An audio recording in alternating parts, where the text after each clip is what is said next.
Aurélien, merci beaucoup. Je te laisse la parole pour 40 minutes, donc jusqu'à 11 heures. Merci. Parfait, merci beaucoup. Bonjour à toutes et à tous. Merci donc aux amis de la Basilique et notamment Madame Vincent de m'avoir invité à participer à ce colloque.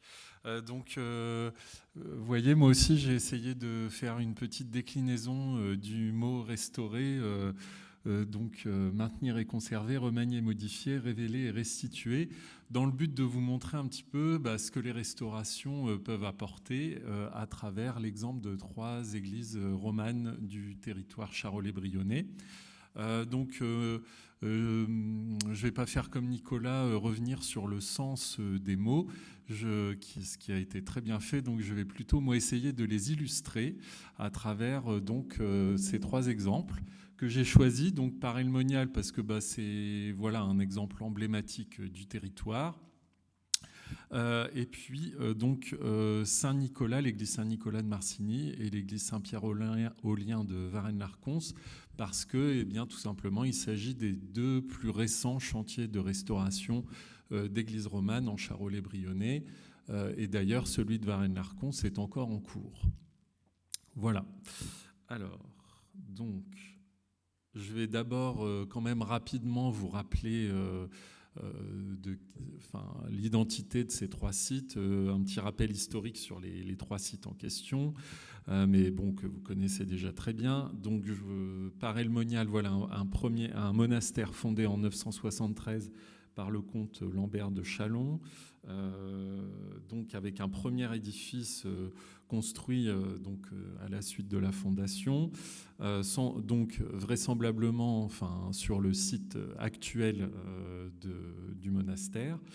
Ensuite, après la mort de Lambert et son frère Hugues, qui prend sa succession en tant que comte de Châlons, va faire la donation du monastère à l'abbaye de Cluny en 999, et donc vraisemblablement la construction d'une seconde église suite à cette donation, avec une date de consécration de l'église qui est mentionnée dans certaines sources, notamment l'abbé Courtépée en 1004.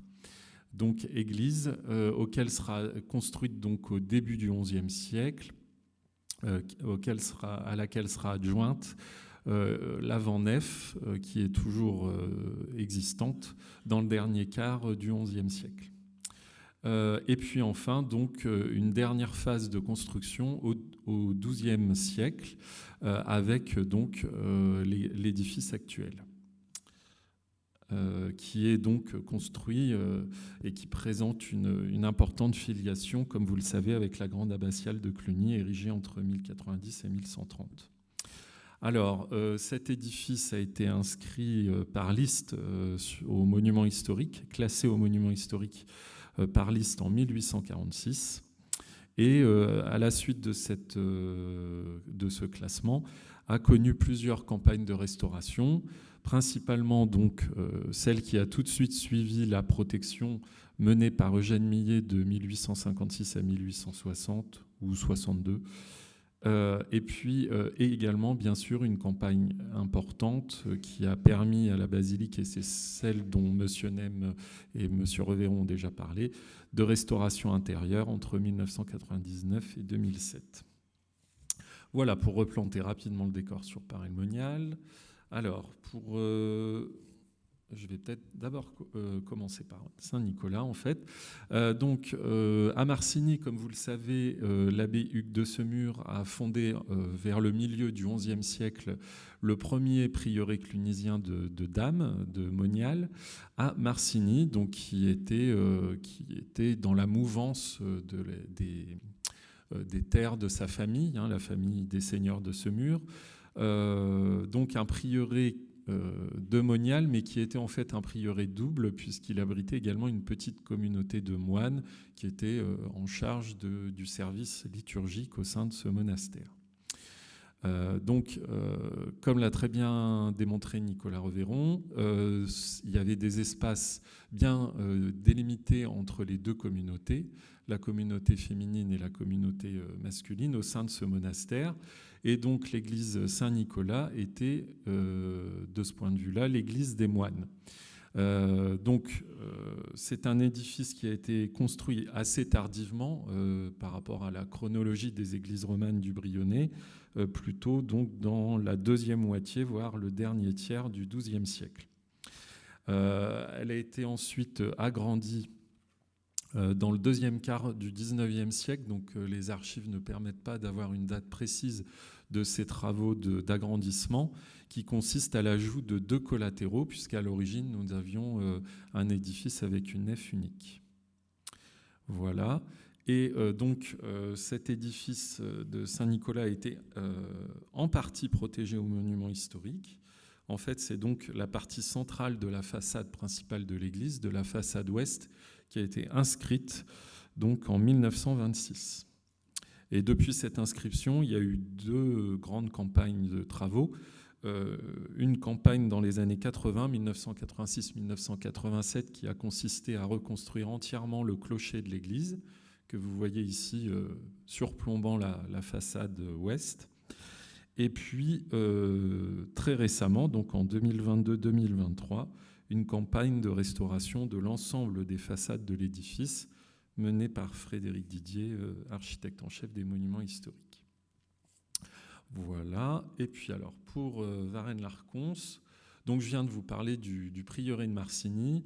Donc Varennes-Larconce a un lien direct dans son histoire avec ce monastère, puisque selon les sources, donc l'église a été fondée en 1045 par Artaud de Briand et donc également sa sœur Ingelburge, puisque les terres de Varennes relevaient vraisemblablement à l'origine de la seigneurie de Briand. Ils en font don donc au prieuré de Marcigny à la fin du XIe siècle, en 1094. Donc Varennes-Larconce fait partie des dépendances du prieuré de Marcigny. Et donc pendant une partie de son histoire, elle a eu une double fonction, une fonction paroissiale évidemment, mais aussi une petite fonction monastique. Donc on a seulement 2 documents d'archives, un du XIe siècle antérieur à 1088 et puis un second du XIIe siècle postérieur à 1130 qui font mention d'une communauté de moines, mais c'est quand même suffisant pour en attester l'existence. Voilà, donc sans doute peut-être alors Nicolas Revéron le reprécisera mieux que moi, mais soit une obédience, donc c'est-à-dire des moines qui étaient présents à Varennes-Larconce pour veiller à la bonne exploitation des terres, puisque en plus de l'église, évidemment, il y a un certain nombre de terres qui ont été données au prieuré de Marcigny, ou alors un monastère peut-être de retraite pour certains religieux de Marcigny. Voilà, et donc c'est un édifice du XIIe siècle, construit dans la première moitié du XIIe siècle, qui a été classé au monument historique par liste, comme par El Monial, mais un peu plus tardivement, en 1878, et qui a connu également différentes campagnes de restauration importantes, celle qui a suivi la protection, à nouveau, par Antonin Paul Selmersheim entre 1882 et 1885. Il y a eu également des travaux importants de mise hors d'eau de l'édifice réalisés à la fin des années 90, en 1999. Et puis actuellement, en cours, une campagne de restauration intérieure qui a démarré l'année dernière, conduite également par Frédéric Didier. Alors voilà, je vais essayer donc de vous présenter... alors je ne vais pas vous faire un point précis de l'ensemble de ces campagnes de restauration, mais plutôt d'illustrer ce que ces restaurations ont pu amener ou apporter à ces différents édifices.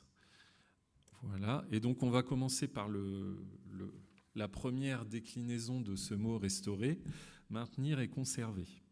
Alors évidemment, les travaux de restauration sur ces édifices, si on les conduit, c'est dans l'objectif de préserver ces monuments et de les transmettre donc aux générations futures.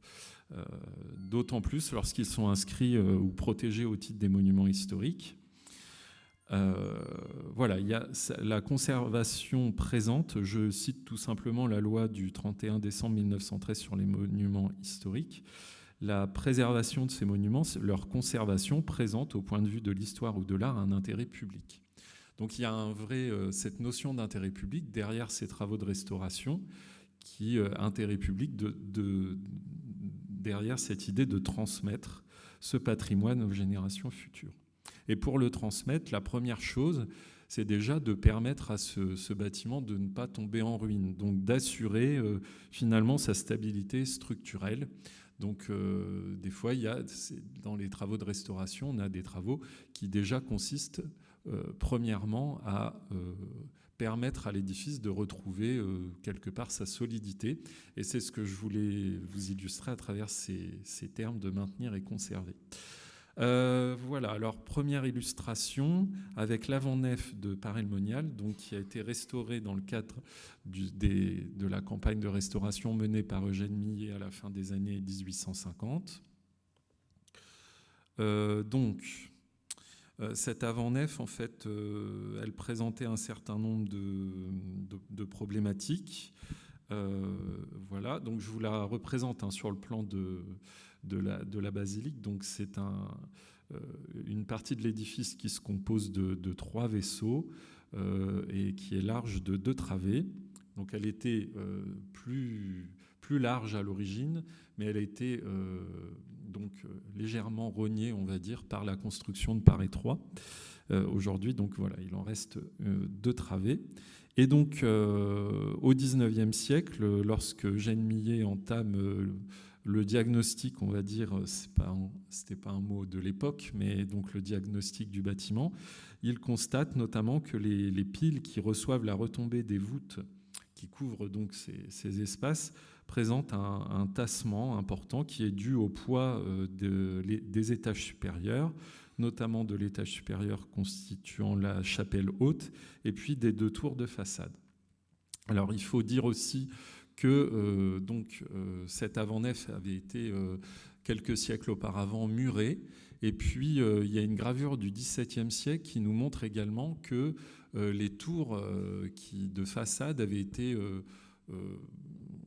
rejointes par un mur dans l'optique de créer plusieurs pièces sur 4 à 5 étages et qui a servi de logement en fait à un des moines du prieuré de Paray à cette époque. Donc en fait on avait quelque part comblé l'espace entre les 2 tours de façade, et ce qui fait que sans doute ces éléments de comblement, ces ajouts avaient rajouté du poids sur les piles de l'avant-nef. Donc ce qu'il a fait, c'est que tout simplement donc, il les a entièrement reconstruites, ces piles centrales, que je vous situe, oui, voilà, ici et ici, mais il a aussi repris l'ensemble des piles du pourtour de l'avant-nef. Mais je me concentre essentiellement sur les piles centrales, avec donc cette photo. Donc vous voyez qu'il les a entièrement reconstruites. Il a d'abord étayé le bâtiment pour pouvoir ensuite reconstruire ces piles. Et du coup, ce qu'il a fait, c'est qu'il en a reconstruit le noyau avec un matériau différent du matériau d'origine. Il a utilisé une pierre plus dure que le calcaire, le granit d'Ambierle, pour augmenter en fait la résistance de ces piles au poids des étages supérieurs et leur solidité. Voilà. Donc je n'irai pas plus loin, mais voyez une illustration de cette idée de redonner sa stabilité structurelle à l'édifice, de renforcer sa solidité, de consolider. Voilà. C'est la même chose qui a été poursuivie par Antonin Paul Selmersheim à Varennes-Larcons dans le cadre des travaux conduits entre 1882 et 1885. Donc l'église était en assez mauvais état également. Comme en témoigne donc un rapport du conseil municipal du 19 juillet 1874 où le maire explique que l'église et surtout le clocher menacent une ruine complète et demandent les plus urgentes réparations. En effet, les petites voûtes des collatéraux sont profondément lézardées. Les arcs doubleaux correspondant à ceux de la grande nef se sont ouverts et les clés de voûte dépassent l'arc, laissant au-dessus d'elle un espace vide. Donc il faut imaginer un arc avec une clé de voûte qui est en train de tomber. Donc c'est sûr que ça devait être assez alarmant. Et ce mouvement correspond extérieurement d'un mouvement des contreforts dont le sommet surplombe la base de plus d'1 décimètre. Ces contreforts n'ont donc plus la résistance convenable. Donc finalement, les contreforts se décalent aussi, enfin la partie supérieure des contreforts est en train de se décaler. Les pierres taillées qui les forment sont complètement disjointes. Et donc évidemment, les joints ne font plus, ne solidarisent plus non plus cette maçonnerie. Quant au clocher, les murs ont été ébranlés par le beffroi et le mouvement des cloches en fait tous les jours disjoindre les pierres. Les arcs des fenêtres se sont ouverts et les clés de voûte sont descendues. Donc qu'est-ce qu'il a fait Antonin Selmersheim Paul Selmersheim pour résoudre ce problème de stabilité, d'écartement des voûtes des collatéraux?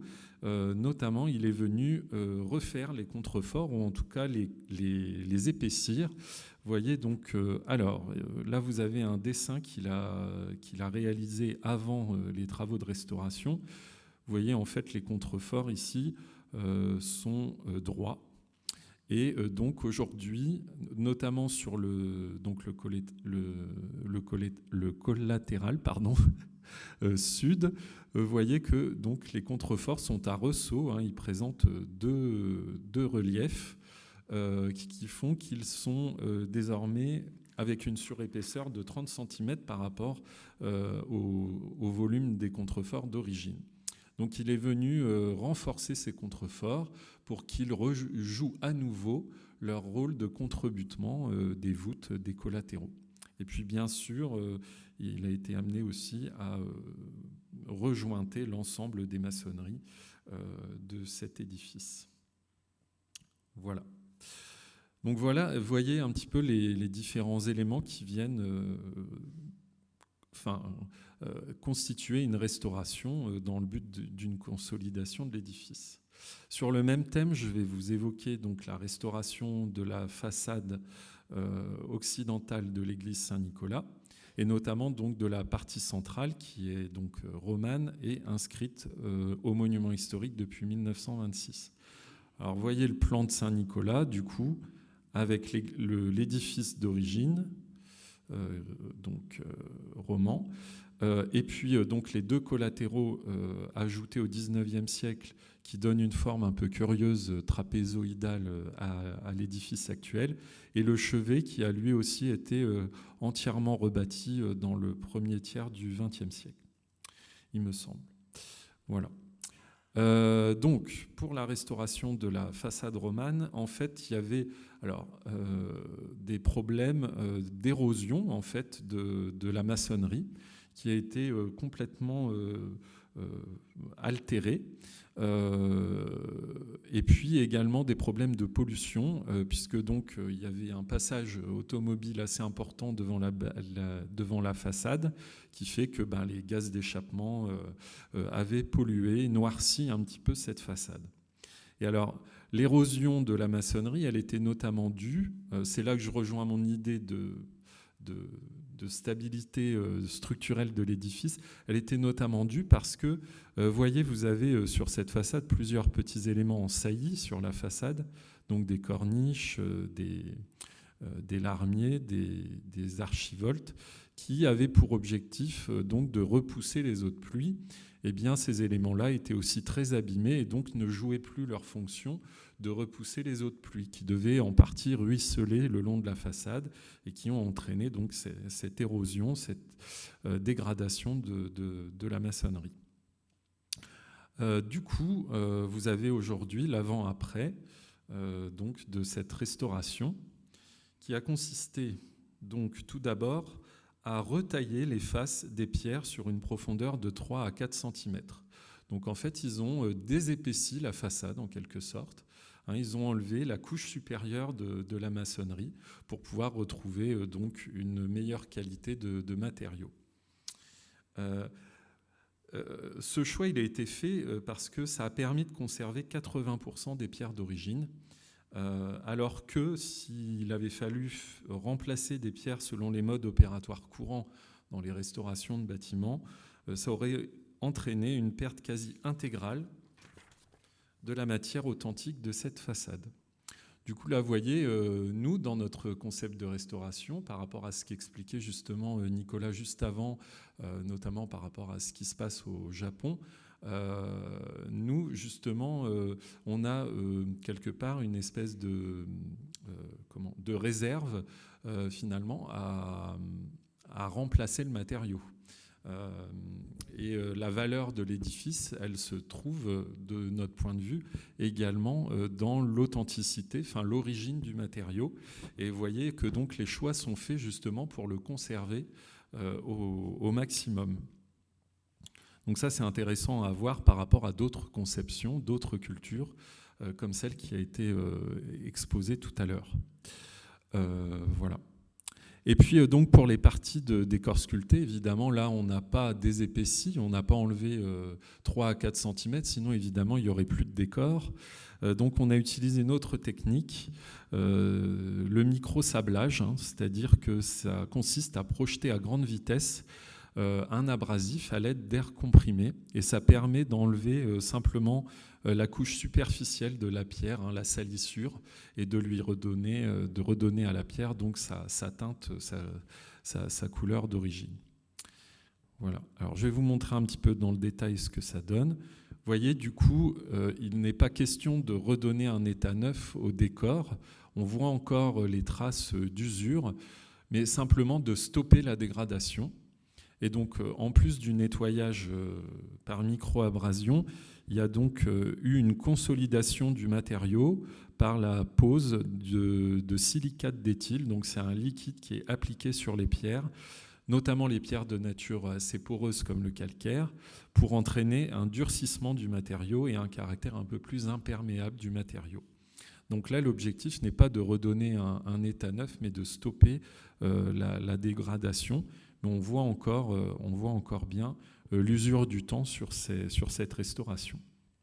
Et puis, vous voyez, donc, on a redonné leur rôle aussi à toutes ces corniches et puis l'armier qui rythmait l'élévation de la façade en reposant des couvertines en plomb sur ces éléments pour qu'ils jouent à nouveau leur rôle de protéger donc la maçonnerie, la façade principale, donc des eaux de pluie.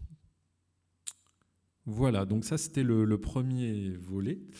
J'en passe à la deuxième déclinaison. Je regarde quand même l'heure. Oui, je n'ai plus beaucoup de temps. Remanier et modifier. Alors effectivement, la notion de restauration, elle a évolué dans le temps, et vous l'avez vu avec Viollet-le-Duc. Il y a vraiment l'idée donc de redonner à l'édifice un état complet qui peut n'avoir jamais existé, et aussi donc la notion que chaque édifice ou partie d'édifice doit être restauré dans le style qui lui appartient, non seulement comme apparence mais comme structure. Donc ce parti pris en fait entraîne l'idée de faire disparaître, de gommer toutes les évolutions que le bâtiment a connues depuis sa construction, et d'essayer d'en retrouver donc un état originel qui, donc, dans la conception de l'époque, a une valeur supérieure donc aux transformations qui sont intervenues par la suite. C'est ce qui a été recherché exactement par Eugène Millet donc, dans ses travaux de restauration de la basilique, notamment au niveau du clocher. Donc là, vous voyez deux vues anciennes de la basilique avant les restaurations d'Eugène Millet.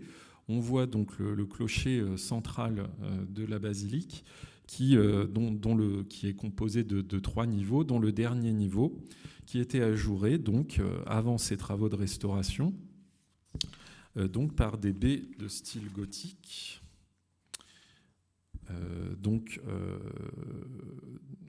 divisées par un réseau ou remplage composé de 2 lancettes trilobées et d'un quadrilobe. Et puis donc ce clocher qui était couvert d'un dôme érigé en 1810. Donc le but d'Eugène Millet a été de gommer, comme vous le savez, cette reconstruction de l'époque gothique pour essayer de redonner une unité stylistique au bâtiment, donc en reconstruisant l'étage supérieur dans le style roman ou néo-roman, avec donc cet étage ajouré de baies géminées en plein cintre, assez donc proche de l'aspect des baies aveugles du second niveau de ce clocher.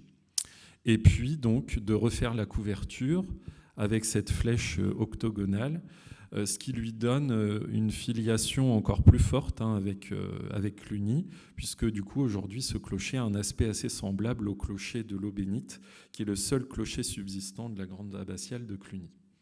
Voilà, donc vraiment retrouver une unité stylistique et potentiellement derrière l'état d'origine du bâtiment. C'est la même chose qui a été fait avec le clocher de Varennes-Larconce. Vous voyez qu'avant la restauration, ce clocher donc s'élevait sur 4 niveaux et que le dernier niveau donc n'avait rien de roman.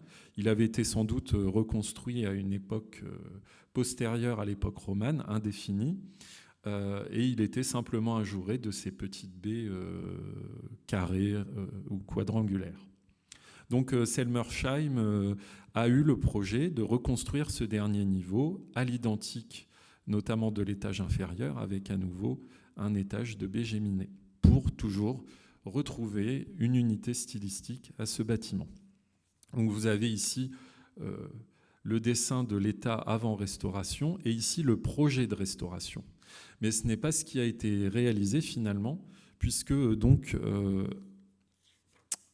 Victor Rupprecht-Robert, qui était à l'époque l'inspecteur en chef des monuments historiques, a rejeté la proposition de Selmersheim de reconstruire ce 3e niveau dans un style roman, parce qu'il avait peur que les piles de la croisée du transept de Varennes ne puissent pas supporter un clocher aussi imposant. Donc du coup, l'argent qui était destiné à la reconstruction de ce niveau du clocher a servi à construire une tourelle d'escalier pour faciliter l'accès au clocher qui auparavant était uniquement accessible par une échelle. Mais néanmoins, Selmersheim a quand même conservé son idée d'unité stylistique. Donc du coup, il n'a pas reconstruit ce 3e niveau, mais il a simplement supprimé l'étage qui venait rompre l'unité stylistique du clocher de Varennes. Et vous voyez aujourd'hui donc clocher qui n'a plus que 2 niveaux de baies géminées. Donc c'est soit en reconstruisant dans le style ou simplement en gommant ce qui avait été fait par les époques postérieures. Voilà. Et puis donc je vais évoquer aussi dans cette thématique Saint-Nicolas,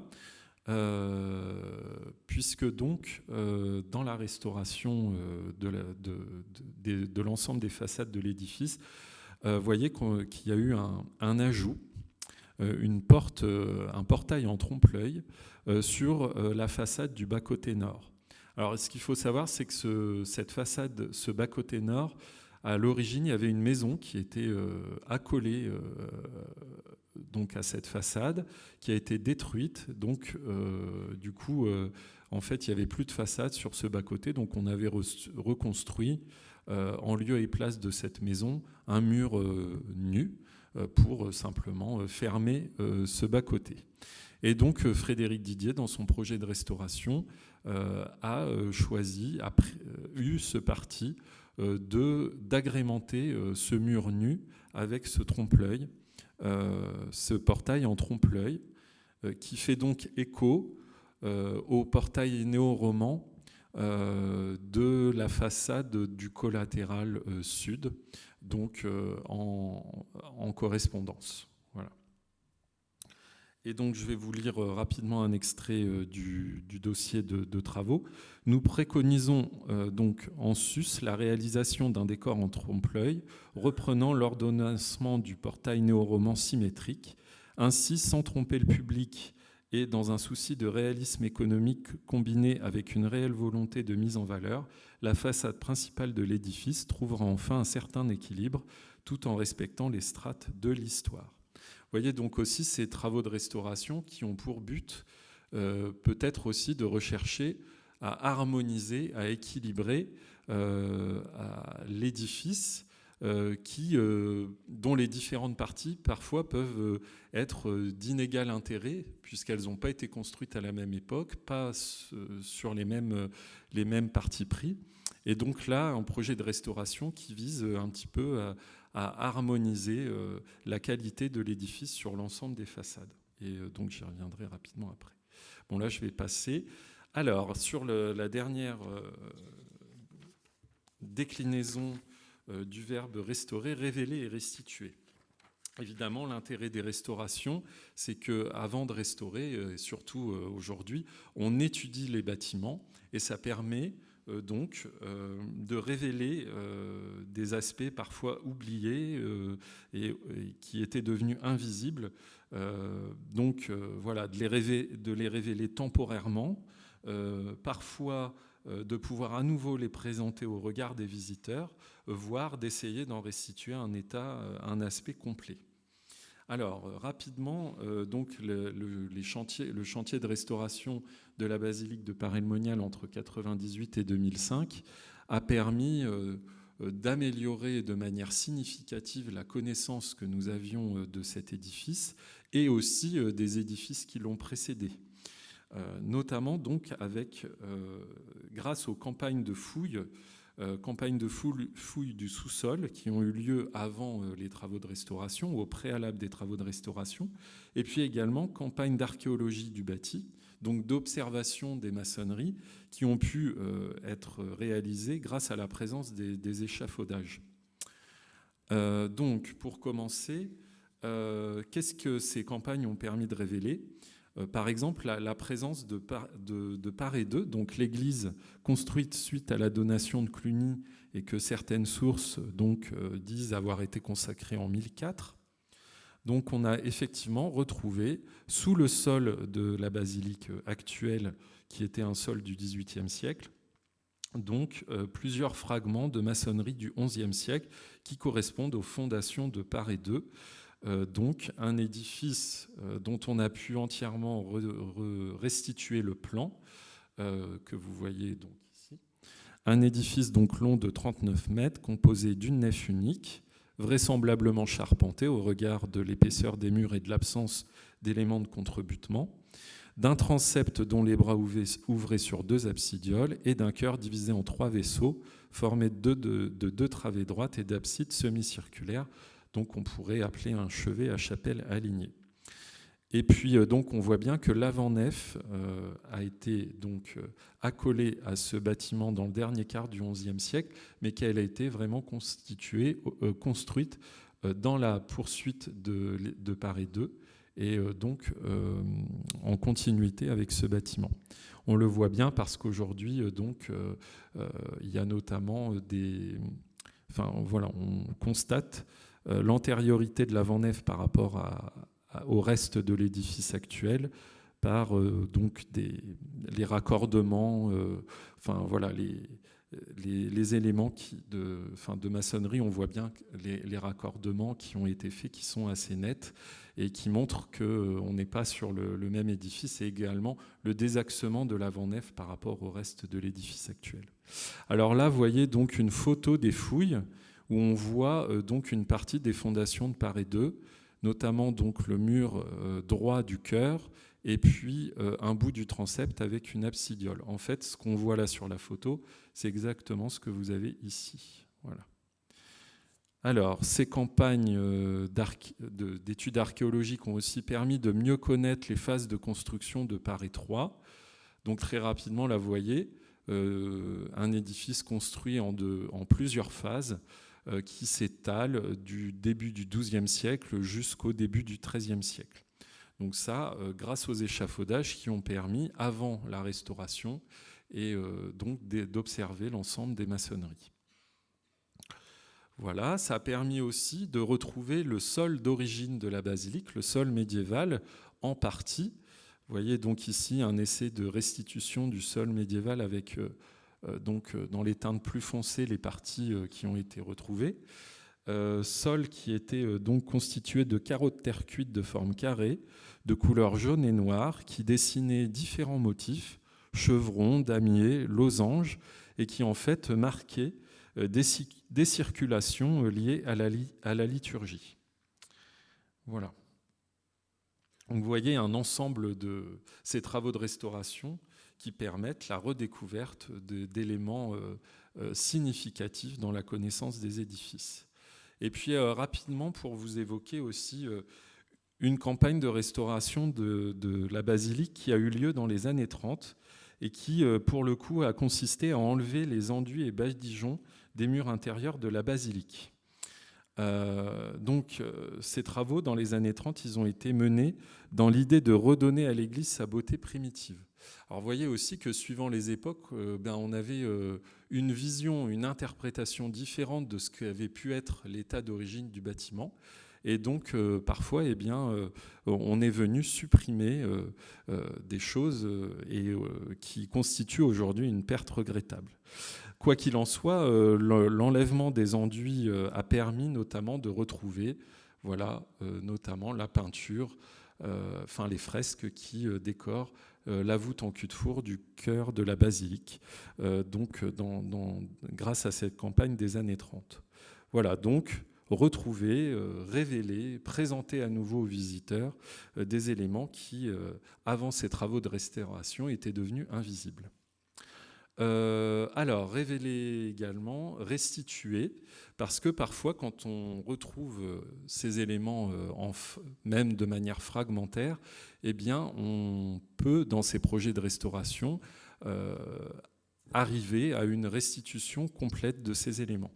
Alors, par exemple, ici, avec les murs des collatéraux de Saint-Nicolas, donc, avant la restauration, les murs, la maçonnerie extérieure des collatéraux était couverte d'un enduit en ciment gris qui était assez disgracieux et qui, en plus, était très abîmé parce que, du coup, il avait imperméabilisé les murs de l'église, ce qui fait que les murs ne respiraient plus et que, du coup, ils se chargeaient d'humidité.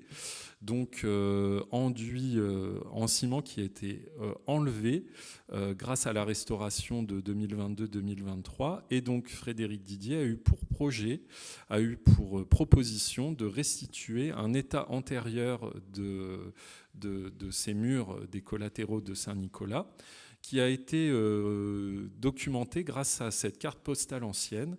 Donc vous voyez, du début du XXe siècle, on voit que les murs des collatéraux étaient décorés d'un faux appareil qui dessinait une maçonnerie régulière de pierre de taille, une fausse maçonnerie en pierre de taille. Donc voilà, faux appareil qui a donc été restitué, donc avec un enduit à la chaux hydraulique et à la chaux aérienne, qui permet à nouveau au mur de respirer. Et puis donc ce faux appareil qui a été fait simplement par la création de joints en creux. Il n'y a pas eu de peinture, mais c'est simplement des joints en creux qui permettent de redessiner ce faux appareil. Donc voilà la restitution finalement là aussi d'un état un peu originel de ces extensions du XIXe siècle et qui viennent à nouveau redonner un peu d'équilibre à l'ensemble, d'harmonie à l'ensemble de l'édifice. Parce que c'est vrai que ces collatéraux avaient une architecture finalement assez pauvre. Donc le dessin de ce faux appareil leur redonne un peu une texture qui redonne aussi un peu d'équilibre et d'intérêt à l'ensemble des façades du bâtiment. J'en termine avec les décors peints de Varennes-Larconce. Donc Varennes-Larconce, c'est une église qui a subi de nombreux désagréments liés notamment à des infiltrations d'humidité, à des infiltrations d'eau. Donc c'est pourquoi Frédéric Didier, dans un premier temps, avait mené des travaux de mise hors d'eau en 1999 de cette église. Et il a fallu plus de 20 ans, presque 25 ans, pour qu'enfin les travaux de restauration intérieure puissent débuter. Vous voyez à quel point c'était dégradé. Donc il y avait des moisissures, il y avait donc des décollements des couches picturales, etc., qui avaient été causés par ces problèmes d'humidité. Donc ça, c'est l'état avant restauration. Et du coup, pendant la restauration, donc, on a un certain nombre de peintures de couches picturales qui se sont succédées dans le décor de l'église qui ont été redécouvertes. En réalité, il y avait déjà eu une première campagne de sondage menée par Juliette Rollier-Anselman en 2004, qui a été complétée par une seconde campagne par Jean-Rémy Brigand en 2018. Donc il y a 5 couches successives de décors qui ont été, même 6, qui ont été découvertes. Alors la plus récente, celle du 19e siècle, réalisée vraisemblablement vers 1840, donc un enduit blanc et un décor de faux marbre gris sur les éléments structurels, plus donc 5 autres couches plus anciennes, un badigeon rosé sur les éléments structurels de la nef et du transept datant du XVIIIe siècle, un décor spécifique aux niches situées dans le bras sud du transept du XVIIe siècle, 2 litres funéraires du XVIe siècle, et puis, pour ce qui nous intéresse d'autant plus, 2 couches de décors médiévaux, une couche gothique du XIIIe siècle avec plusieurs personnages dans l'abside et le bras nord du transept, et un faux appareil jaune à filets rouges. Donc c'est plutôt cette partie-là que je voulais vous montrer. Donc vous voyez ces décors du XIIIe siècle avec là notamment dans la travée droite du chœur de Varennes-Larcons une représentation des évangélistes. Et puis là dans le bras nord du transept on voit bien ce faux appareil jaune donc à filets rouges. Et puis ici un personnage féminin donc qui n'a pas encore été clairement identifié. Et puis donc une couche encore plus ancienne, du XIIe siècle, probablement contemporaine de l'édifice, de la construction de l'édifice, avec donc ces personnages, notamment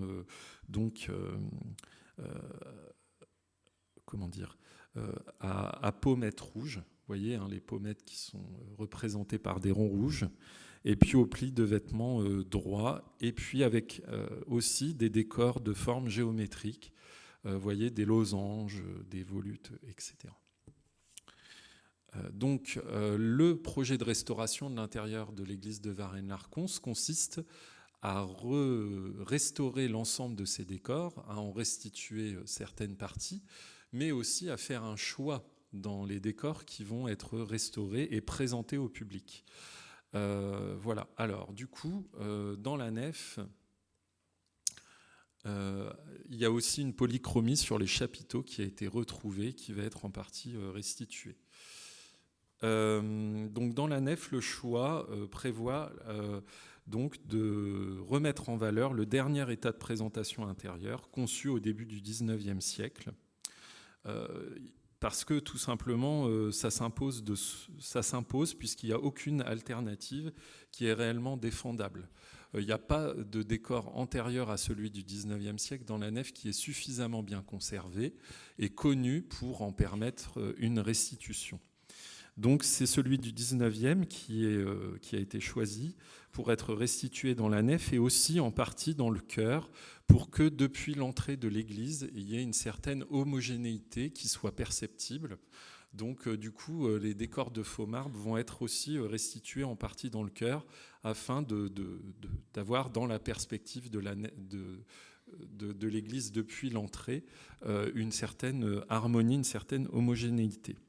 Par contre, donc, pour certaines parties du chœur et du transept, il y a donc une partie des décors médiévaux qui vont être restaurés et à nouveau présentés au public. Mais il y a encore des choix à faire, puisque vous voyez qu'il y a 2 couches successives à l'époque médiévale, une couche du XIIe et une couche du XIIIe, qui se superposent. Et donc, bien là, il va falloir choisir laquelle rendre à nouveau visible. Voilà. Donc ça, c'est des choix qui sont faits, notamment par rapport à la qualité de la préservation. Si les couches sont trop lacunaires, eh bien, on va privilégier la couche qui est la mieux conservée. Alors, je vais vous montrer où en est la restauration. C'est des photos qui datent d'il y a 3 semaines à peu près. Donc là, vous avez la coupole de la croisée du transept avec ce décor de petites fleurs rouges qui a été retrouvé et qui donc notamment descendait a priori jusqu'à la base des piles de cette croisée du transept. mais qui là n'a été restitué que sur la coupole. Donc je vous remonte l'état d'origine de la coupole, juste ici. Donc vous voyez un peu l'évolution. Voilà. Mais vous voyez que sur les parties structurelles, les faux marbres gris ont été, eux également restaurés pour permettre voilà, cette harmonie entre la nef et les parties orientales. Évidemment, ça vous montre aussi que ces décors médiévaux, ils ont été essentiellement retrouvés dans les parties orientales. Ça vous montre aussi qu'il y avait eu un soin dès l'origine, un soin plus grand dans le décor des parties orientales par rapport à ceux de la nef, donc au niveau aussi des fresques, des décors peints. Ce qui est logique, les parties orientales, c'est le sanctuaire, donc la décoration est plus développée dans cette partie-là de l'édifice. Voyez aussi que parfois dans les restaurations, on va pouvoir évoquer, sans vraiment les restituer entièrement, des éléments disparus. Là, par exemple, vous voyez, dans le bras sud du transept, le choix a été fait d'évoquer donc une ancienne porte qui permettait une ancienne porte de ce bras sud du transept, donc de l'évoquer simplement, d'en évoquer la forme, qui en fait à l'origine donnait accès à un petit cloître dont les galeries rejoignaient la porte du collatéral sud, la porte de l'agneau pascal. Donc voilà, ça peut être aussi parfois, quand on restaure aussi l'environnement de l'église, c'est dans le pavement, on va créer des lignes de pavement qui vont rappeler aussi des éléments disparus. Donc on n'est pas dans la restitution complète, mais dans une évocation. Voilà. Et puis je vous montre un peu où en est l'état de restauration des parties orientales de l'église. Vous voyez, donc avec cette alliance des décors du XIXe siècle et donc des parties où on a choisi au contraire de restituer les décors médiévaux, notamment donc le faux appareil jaune à filets rouges, et puis de laisser visibles aussi certains personnages, même si tous les choix ne sont pas encore définitifs. L'objectif quand même de cette restauration de l'intérieur de l'église de Varennes-Larconce, et surtout aussi du point de vue du conseil municipal, c'est qu'à terme, cette église va pouvoir récupérer le fameux Christ en croix qui est aujourd'hui préservé au musée et présenté au musée du Héron, et qui est donc une des statues en bois polychrome les plus anciennes de Bourgogne,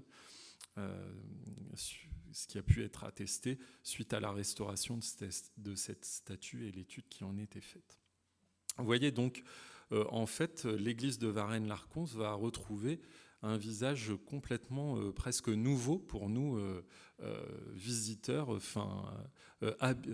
habitants du XXIe siècle. Voilà.